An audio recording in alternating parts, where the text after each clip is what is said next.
Eu sou Edson Barbosa e este é o podcast que tem como tema o voto feminino no Brasil e como a mídia impressa registrou a conquista política das mulheres. Neste segundo episódio, iremos falar sobre como a mídia impressa tratou a conquista do voto em 1932, na Semana do Decreto.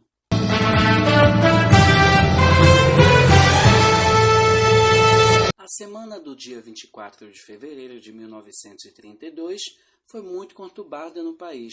Além da publicação do Decreto 21/076, que alterava as condições para o alistamento eleitoral, o Brasil passava por intervenções estaduais, que estamparam as manchetes dos principais jornais que circulavam na capital do Rio de Janeiro. Porém, vamos falar individualmente de cada jornal escolhido para ser pauta da pesquisa. Trataremos nesse episódio como o Jornal do Brasil, Correio da Manhã e A Noite trataram essa mudança com foco no sufrágio feminino. O Jornal do Brasil, um dos principais jornais em circulação no Rio de Janeiro no período da publicação, era publicado a cada 2 dias. Logo, a concentração de informações contidas em cada edição era publicada do dia em que não houvesse publicação. Utilizando a frase "a situação política", o jornal introduz os assuntos a respeito da sua editoria de política e se torna perceptível a divisão de atenção dada às intervenções mineiras e paulistas, com maior ênfase na última ao longo da semana, dividindo o protagonismo com o Decreto 21/076. Na quarta-feira, dia 24, houve uma atenção para a mudança estrutural nas eleições assinada naquele mesmo dia pelo presidente Getúlio Vargas. Porém, além de disputar o espaço com a intervenção paulista, na sua próxima edição, do dia 26 de fevereiro, o jornal abordou novamente o assunto da recente reforma, trouxe novidades sobre o assunto, porém o destaque do impresso a respeito foi a não publicação em diário oficial do ocorrido. O jornal apontou o atraso, que se deu pela ausência de algumas assinaturas. A editoria de política do jornal, dessa vez, abordou com maior ênfase a intervenção paulista e, mais uma vez, não houve menção a respeito das mulheres terem conquistado o direito ao voto. No dia 28, domingo, a situação política teve um espaço reduzido no jornal e sequer citou algo sobre o novo Código Eleitoral. O jornal aborda sobre as intervenções e principalmente sobre os interventores em cada região, como a presença de cada lugar está tratando o assunto. E somente na edição do dia 1º de março, o jornal publicou uma nota com o título "A Cidadania da Mulher Brasileira", que fazia referência à conquista. A nota era a notícia de um telegrama de agradecimento da Federação Brasileira pelo Progresso Feminino enviada ao chefe do governo provisório Getúlio Vargas, pelo reconhecimento da cidadania feminina, ao assinar a mudança no Código Eleitoral, em nome das lideranças e federação, que era dirigida por Berta Luz.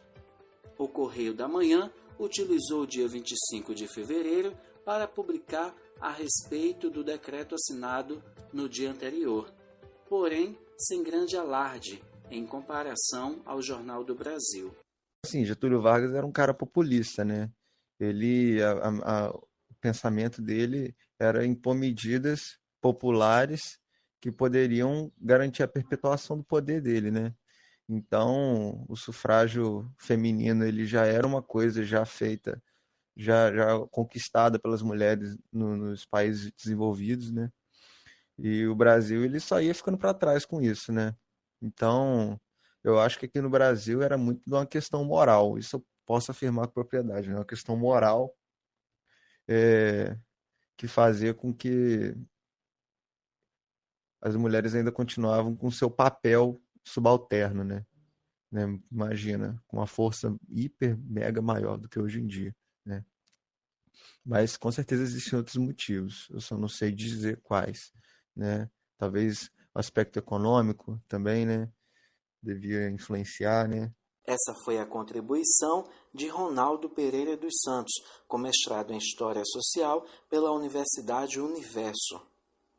Similar ao jornal anteriormente citado, foi o destaque logo no primeiro dia de abordagem ao assunto, ao direito de religiosos e principalmente da conquista de direitos dos militares. O impresso abordado em similaridade ao Jornal do Brasil também tratava com frequência os assuntos militares.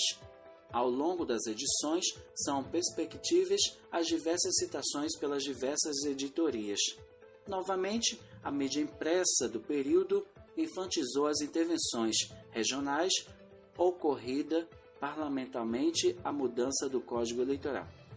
E só houve uma referência relevante à conquista do sufrágio feminino no dia 28 de fevereiro, domingo. O jornal destacou, logo na segunda página da edição, os 25 primeiros artigos do decreto assinado por Getúlio Vargas. Os 2 primeiros artigos são de suma importância para as mulheres que lutaram pelo direito ao voto. O primeiro artigo diz que este código regula em todo o país o alistamento eleitoral e as eleições federais, estaduais e municipais. Já o segundo artigo do decreto é o mais esperado pelas mulheres. É eleitor o cidadão maior de 21 anos sem distinção de sexo, alistado na forma deste código. Porém, apenas esse o material publicado pelo Correio da Manhã. O jornal não publicou nada nas suas próximas edições, que compreendem o período da pesquisa, não só em relação ao voto feminino, como em relação às alterações do Código Eleitoral.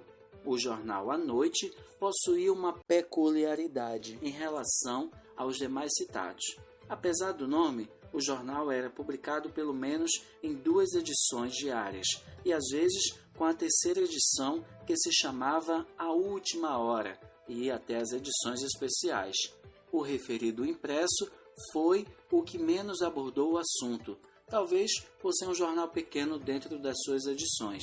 À noite, apresentou o assunto de forma rasa, no dia 24 de fevereiro, e depois fez somente uma matéria em referência ao novo Código Eleitoral, que foi sobre a publicação em Diário Oficial, no decreto assinado no último dia 24.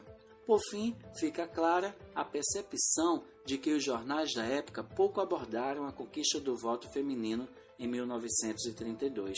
Dos 3 jornais, apenas 2 trouxeram colunas pequenas, como se fossem notas. Em todo caso, as mulheres brancas do período eram mais privilegiadas. Esse é um dos elementos importantes para a gente pensar como é que a gente vai ter, de fato, as mulheres se representando e se sentindo representadas dentro desses espaços. Então, quando chegam as feministas negras trazendo, olha, o feminismo que nós praticamos é interseccional. O que significa? Significa que a gente leva em consideração a classe, o gênero e a raça. Sim. Por quê? Tudo inclui, né? Tudo inclui. Por quê? Porque se essa for uma mulher preta lésbica, ela vai ter muito mais dificuldade do que uma mulher branca lésbica. Então, são esses temas, por exemplo, que a gente traz a interseccionalidade para avaliar. Porque eram mulheres brancas, mas eram mulheres brancas ricas também. Não eram as mulheres brancas pobres. Entendeu? Então, para que a gente possa ter uma integralidade do direito ao voto, mas do direito a ser votada. Essa foi a contribuição da deputada estadual pelo Rio de Janeiro, Renata Souza. Este foi o 2º episódio do podcast O Voto Feminino no Brasil e como a mídia impressa registrou a conquista das mulheres. No 3º e último episódio, iremos abordar como as mulheres estão exercendo sua cidadania na atualidade.